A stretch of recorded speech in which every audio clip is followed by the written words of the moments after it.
할렐루야. 우리 하나님을 높이 높이 찬송합니다. 주님을 기뻐합니다. 꿀송이 보약 큐티 시간입니다. 2021년 8월 10일 화요일 에레미야 12장에서 14장 말씀을 공부하겠습니다. 오늘 이 본문의 말씀 중에 에레미야 12장 1절에 이런 선지자의 질문이 나옵니다. 여호와여, 내가 주와 변론할 때에는 주께서 의로우시니이다. 그러나 내가 주께 질문하옵나니 악한 자의 길이 형통하며 반역한 자가 다 평안함은 무슨 까닭입니까? 선지자의 질문이 나옵니다. 우리가 신앙생활 하다 보면 진짜 참 하나님 앞에 물어보고 싶은, 하나님 앞에 질문하고 싶은 심정이 될 때가 굉장히 많습니다. 제가 오늘 우리 한 성도님에게 간증을 들었는데, 어머니가 목사님 사모님이셨대요. 그런데 어머니가 마지막 세상에 떠나기 몇 년 전에 너무 심한 중병을 앓고 고생하시다가 세상을 떠나셨다는 겁니다. 그때 이 맏딸인 이 성도님이 하나님 앞에 너무너무 물어보고 싶은 게 뭐냐면, 하나님, 우리 어머니가 평생을 참 어려운 목회자들 도와주고 교회에서 수고하고 눈물로 주님 복음 위에 섬겼는데 어떻게 하나님께서 우리 어머니를 그렇게 마지막 돌아가실 때 힘들게 하고 그렇게 어렵게 해서 데리고 가실 수 있습니까? 하나님 너무 하시는 거 아닙니까? 이게 그냥 큰 어깨에 어머니 돌아가시고 큰 돌을 얹어 놓은 것 같이 그렇게 마음이 힘들고 어머니에 대한 안타까움과 하나님에 대한 섭섭함. 어떻게 하나님이 그러실 수가 있을까? 그렇게 주를 위해서 평생 헌신한 여종을 어떻게 그렇게 힘들게 병들어서 당뇨로 발목을 자르고 그 다음에는 그냥 무릎 아래를 자르고 그렇게 처참하게 그래 참 그토록 힘들게 하고 데려가실 수가 있냐? 하나님 너무하시는 거 아닙니까? 그런 섭섭한 마음이 너무 많이 들고 하나님에 대해서 좀 화가 나더래요. 그래서 어머니 돌아가시고 몇 달 동안 너무 힘든 가운데 계속 하나님 앞에 따지듯이 기도하는데 어느 날 기도하는 이 여자 성도님에게 하나님께서 성령으로 말씀하셨답니다. 너 천국이 어떤 곳인 줄 알고 너 그러냐? 천국에 있는 네 어머니는 세상 근심, 눈물, 세상의 고통, 수고 다 잊어버리고 정말 은혜와 기쁨과 평강 가운데 편하게 영광 중에 살고 있는데 너 왜 그 엄마 때문에 그렇게 애통이 하냐? 네 천국에 대해서 좀 아느냐? 그렇게 성령께서 말씀을 하셨다는 것입니다. 그 주님의 음성을 듣고 자기 어깨를 짓누르고 있는 큰 바위덩어리 같은 그런 무거운 마음의 짐이, 어머니에 대한 죄책감이 다 사라졌다는 한순간에. 그래 하나님이 세상의 염려와 수고를 다 그치게 하시고 영광 중에 어머니를 편히 안식하게 하시는구나. 주님의 한마디 음성이 들리니까 자기의 고민과 하나님에 대한 섭섭함과 그런 것이 다 사라지더라는 것입니다.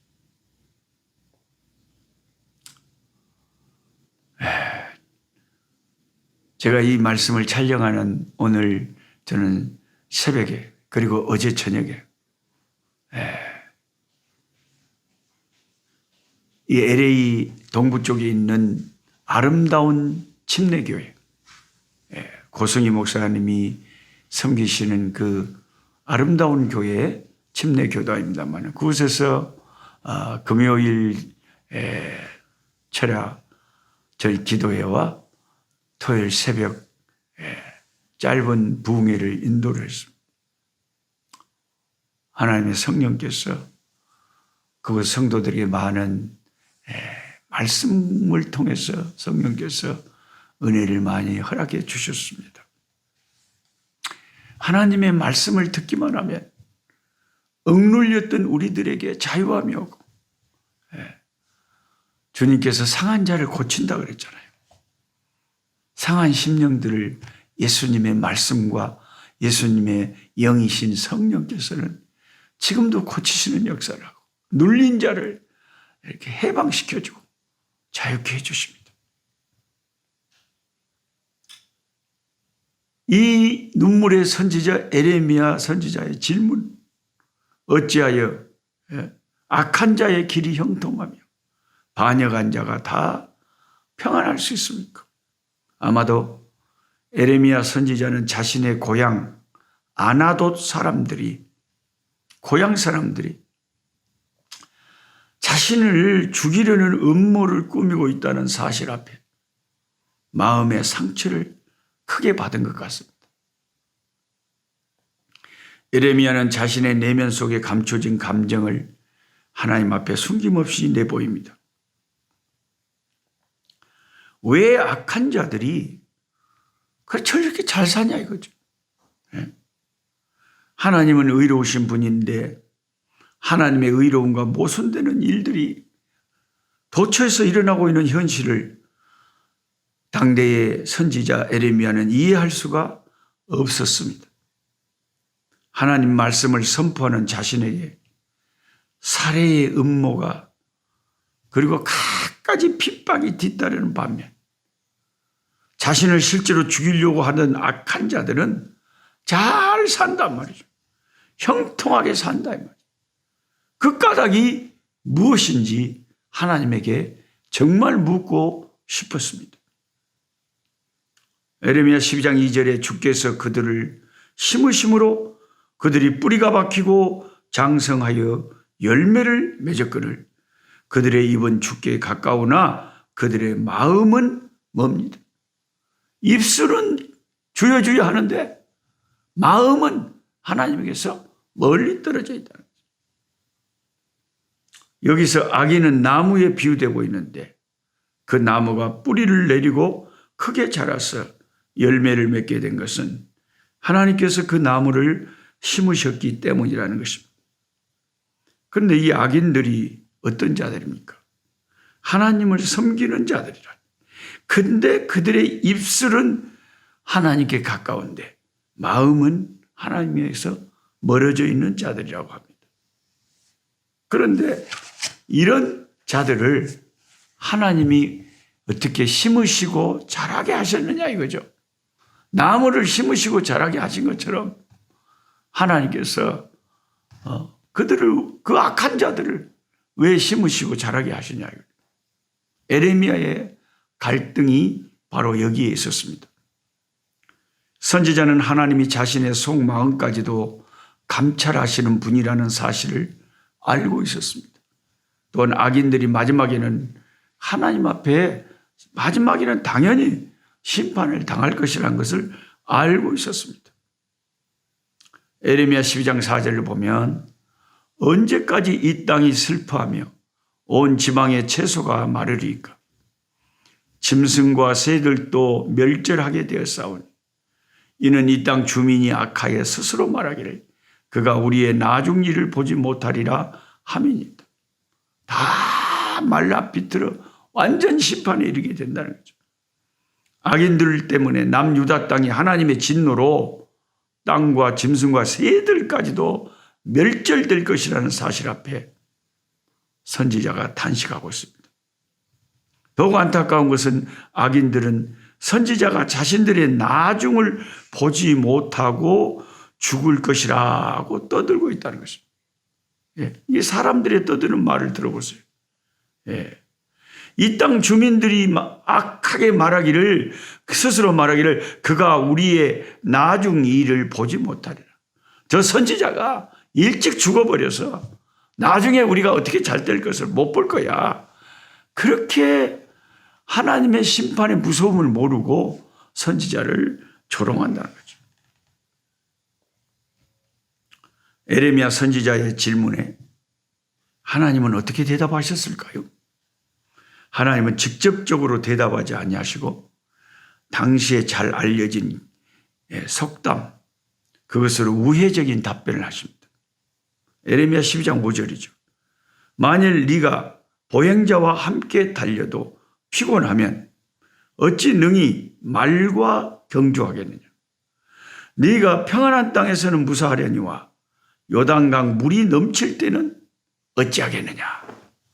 자, 이 말을 성경을 그냥 여러분들이 스스로만 읽으면 이게 보행자와 함께 달려도 피곤하다며 어떻게 잘 달리는 그 말과 네가 경주가 되겠냐.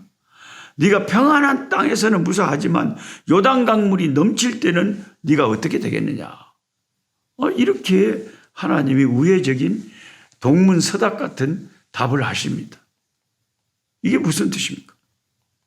다시 말하면 고향 사람들에 의한 핍박은 기껏 사람과 달리기 하는 정도에 불과한데 앞으로 닥쳐올 핍박은 마치 말과 달리기 시합을 하는 것 같이 너무 어려운 핍박이 앞으로 다가올 건데 네가 지금 그 작은 핍박을 받고도 그렇게 힘들어서 나한테 그렇게 물어봤었냐? 즉 지금과 비교할 수 없을 만큼 핍박이 요단강 물이 넘쳐나듯이 에레미야 앞으로 다가올 것이라는 말씀이죠. 이것은 에레미야 선지자에게 마음을 굳게 먹고 더 큰 어려움에 대비하라는 하나님의 말씀이었습니다. 하나님이 대답을 해 주시기는커녕 어째서 악인들이 저렇게 잘 됩니까? 라고 물어보는데 대답이 커져. 네가 이렇게 작은 핍박에도 그렇게 힘들어하는데 앞으로 더 큰 핍박이 닥치면 어떻게 하려고 네가 그러냐. 마음을 굳게 먹고 더 큰 어려움에 대비하라. 이런 말씀을 하십니다. 그러니까 되게 하나님은 우리 인간의 생각과 하나님의 생각이 다를 때가 많습니다. 때로 하나님은 내가 묻는 질문에 직접적이고 확실한 대답보다는 그 모든 의문은 하나님의 주권에 맡겨놓고 우리는 우리에게 닥쳐올 일에 대해서 믿음으로 앞으로 잘 준비해서 대응하라는 그런 응답을 주시는 경우가 많습니다. 참 하나님의 응답은 우리가 예상하는 그 뭔가 예측하는 것과는 다른 응답을 주실 때가 많은 거죠. 에레미야 선지자는 나중에야 결국 이스라엘이 망하고 하나님의 뜻이 선명하게 드러났을 때 하나님의 마음을 어느 정도 이해할 수가 있었습니다.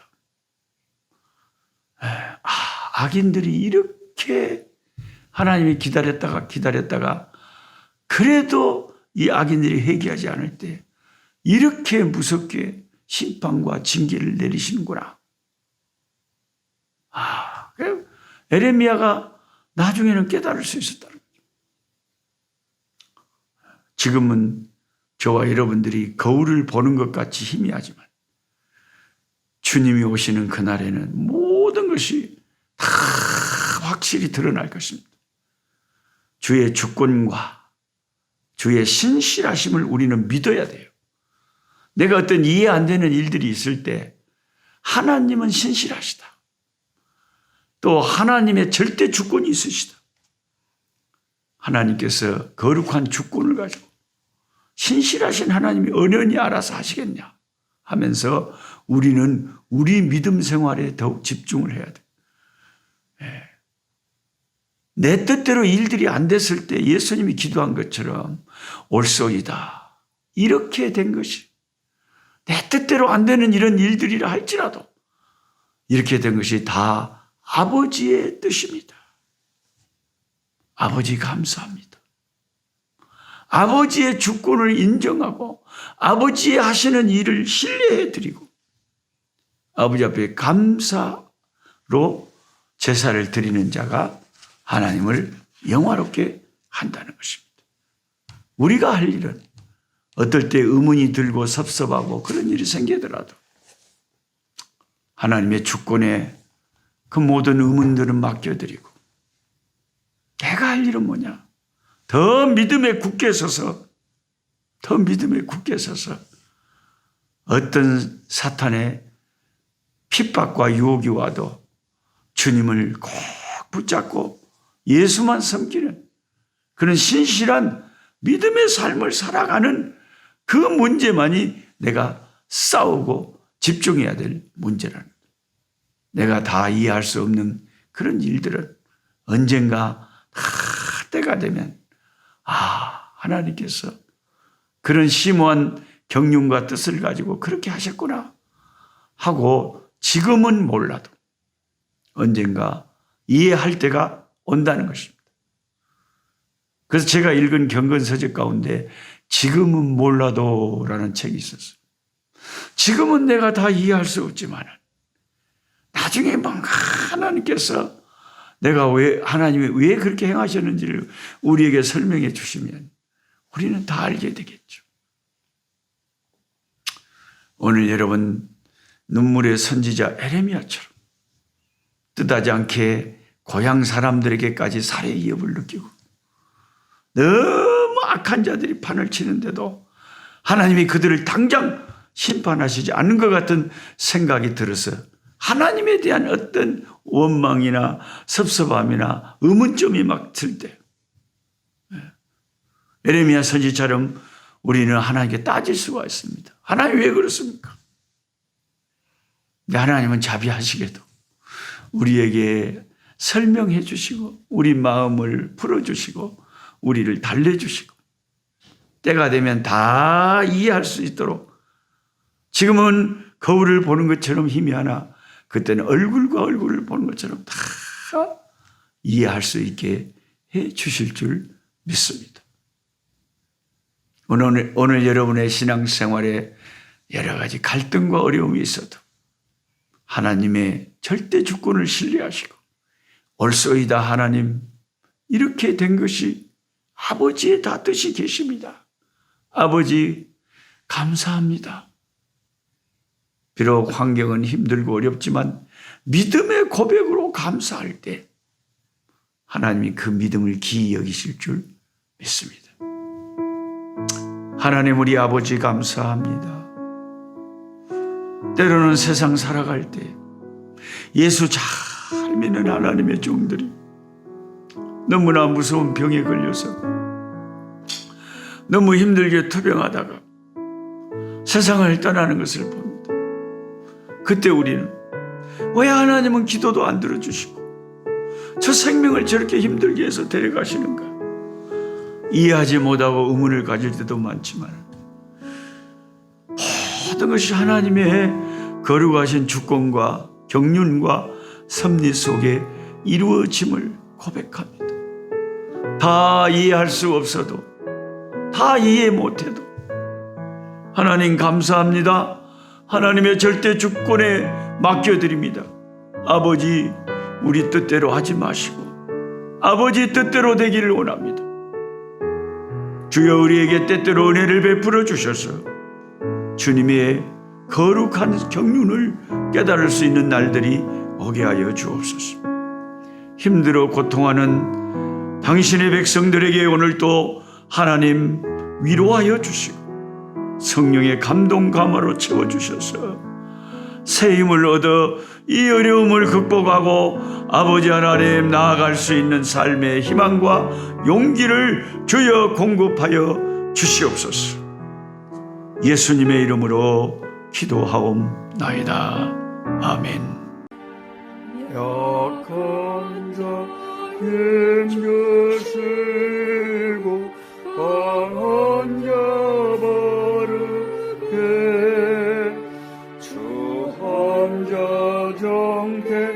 주옵소서.